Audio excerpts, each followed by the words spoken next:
Okay,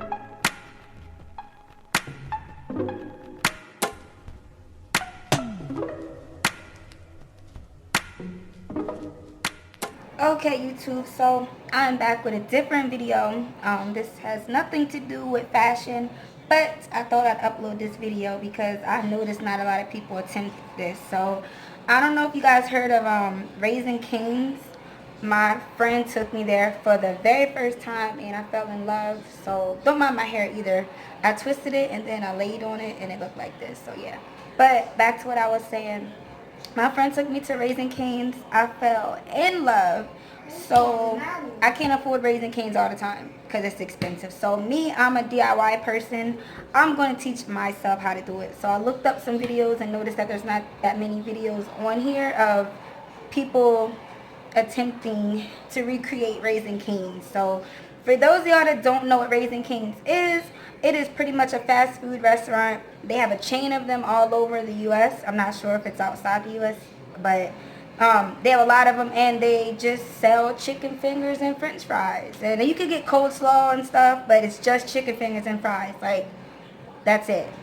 Don't go there asking for nothing else. It's just chicken fingers. Like, I didn't believe it till my friend told me. I was like, people go crazy over chicken fingers, but I guess so because I'm crazy for them now. So I'm not going to talk too much. I'm just going to show you guys the ingredients, the research I did, and this is the closest I'm going to be able to get to making the Raising Cane's. Now I'm going to make their chicken fingers. I'm going to make the Raising Cane's signature sauce, and I'm going to get the french fries, which I bought crinkle cut fries because I don't feel like cutting potatoes, drying them, letting them sit, and all that. So I'm going to show you guys my ingredients, and I'll be back. Okay, you guys, so to get right into it so that I don't talk so much, for the signature sauce, you are going to need, now it says that you will need garlic powder, but I didn't have any, so I just decided to use my minced garlic, and I'll just drip some of that juice into the sauce. It'll still have that garlic taste that you need in it. You need Worcestershire sauce. I hate that word. I can never pronounce it. And it says you need lemon and pepper seasoning. I had lemon pepper seasoning here, so I just thought, why not use that? Because I don't feel like going out and buying a lemon and pepper just for this. And then lastly, for the sauce, you will need real mayonnaise, not Miracle Whip or salad dressing, a 100% real mayo. I chose Kraft because that's what I had here. And tomato ketchup, just ketchup. I have Heinz. And those are the only ingredients that you will need for the sauce. Now, for the fries, I took the cheap route. I decided to use crinkle cut fries already made to skip a step. I don't want to cut up potatoes and everything. So the fries are really simple, just regular old crinkle cut fries. If you want to be fancy, then you could buy some potatoes and make some homemade fries. Now, for the chicken fingers, you will need all-purpose flour. Doesn't matter the brand, I just chose the brand by Kroger. All-purpose flour. Eggs, because you're going to mix the eggs with the milk, because you're going to actually put the chicken inside of the milk and eggs and let it sit for a little and let it set, because that's what makes it just have that taste. You're basically making like a buttermilk brine for the chicken. And you're just going to need some chicken breasts or chicken tenderloins. These were already cut chicken tenderloins, so I might not need to cut them no more. So they're already pretty much cut chicken tenders. You're going to pour that in here, the mixture with the egg and the milk, and stir it up good and let it sit at least for an hour or two. So I'm going to do that. I'll be back and show you guys what it looks like. Okay, so bear with me, you guys, because I'm holding the camera with my left hand. So what you're going to do is you're going to take your whole milk, which that's what I have here, and you're going to pour that into your eggs. I cracked 2 eggs because for this amount of chicken, which I will say is about maybe 1.5 pounds of chicken, you would need at least 2 eggs. Now, okay, that looks good. Now, make sure all your chicken is washed and clean. I cleaned all of my chicken. And make sure it's all flat and something that all of it will get covered. Now, I'm hoping all of this will get covered by the milk. If not, then I have to add a little bit more. As it can. And you can still see some of the egg too in here. I should have mixed it a lot better. So I'm going to let this sit. Put it in the fridge. You should cover this. You could cover it with like some plastic wrap, aluminum foil, or something and put it in your fridge. Like I said, mine's going to be in there for 30 minutes.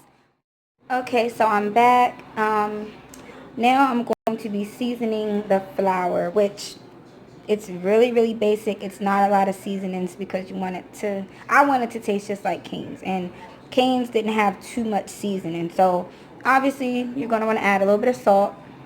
It says garlic powder, but being that I didn't have the garlic powder and I can't add this to the flour, what I did was I took some of the drippings from the minced garlic and I dripped it into my buttermilk so that all of my chicken, while it's sitting in the buttermilk, it's soaking up some of that garlic flavor too. So I thought that was smart to do.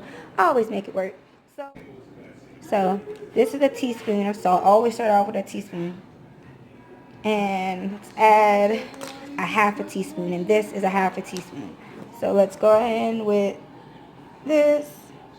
I feel like that would be plenty of salt because with flour you do have to season it enough or it's going to be, bland. But then I don't want too much seasoning because, like I said, Cane's isn't overly seasoned. They said garlic powder. I want to throw a twist on it and add a little bit of onion powder just because I feel like maybe it has a little bit of onion powder in their flour. So not too much. That looks like a lot, but it's really not if you compare it to the amount of flour I got. And that is all I'm going to add to this chicken tender mix. So now that you got all that mixed, I am now going to bread this. Now, it is a certain way you have to do this.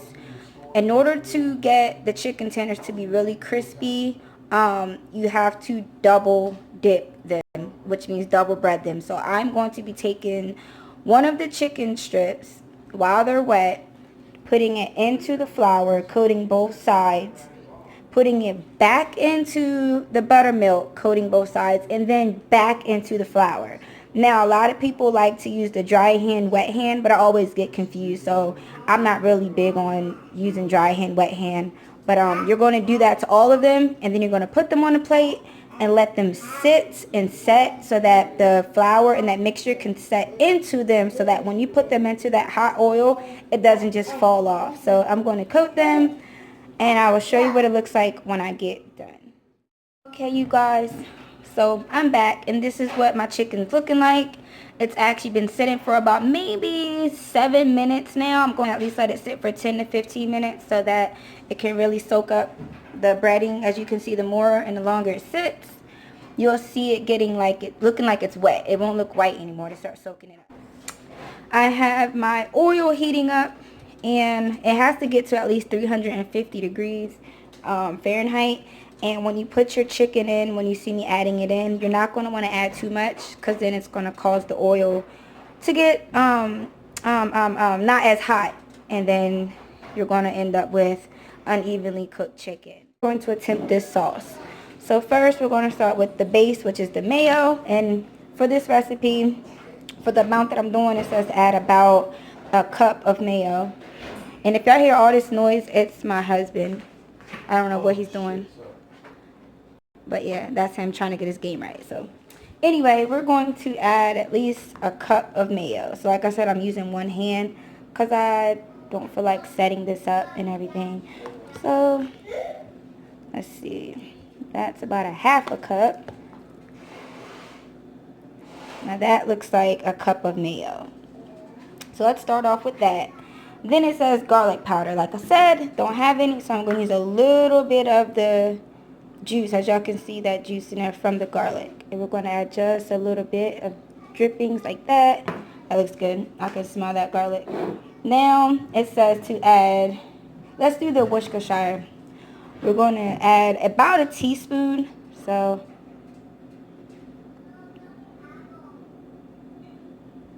let's start with that. That looks good. This is looking really weird, but I'm hoping it turns out right. Next, it says to add some lemon and pepper. I have lemon pepper seasoning, so that's what we're going to do. That looks good. Okay. Now it says about a teaspoon of ketchup. So I'm just going to do this by taste. I'm adding a little bit as I go, and then I'm going to taste it and see how it comes out. Now we're going to mix this all together, and I'll be back and show you guys what it looks like. So you guys, I'm back, and I'm so happy.